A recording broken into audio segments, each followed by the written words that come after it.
Hello friends, तो दोस्तों खेसारी लाल यादव जी के घर में आज हुआ है पूजा। जी हाँ दोस्तों, खेसारी लाल यादव जी की हर अपडेट पाने के लिए अभी से ही वीडियो कर दीजिए, लाइक चैनल को सब्सक्राइब कर दीजिए और बेल आइकन दबा लीजिए।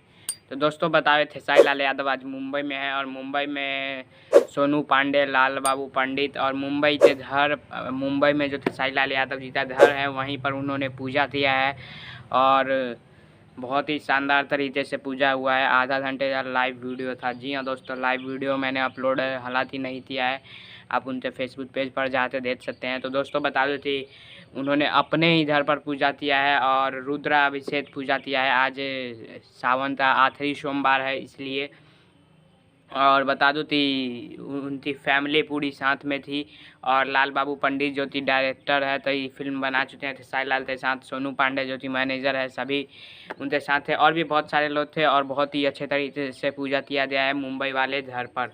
तो देख सकते हैं एक दो पिक भी आई है हमारे सामने। पिक तो वैसे बहुत सारी आई है, लेकिन एक दो पिक मैं आपको दिखा रहा हूँ। तो पिक का चला था और इसके बारे में आप लोग इस वीडियो के बारे में क्या कहना चाहते हैं कमेंट में ज़रूर बताइए। वीडियो लाइक सब्सक्राइब शेयर करते जाइए। तब तक के लिए जय हिंद, जय भारत।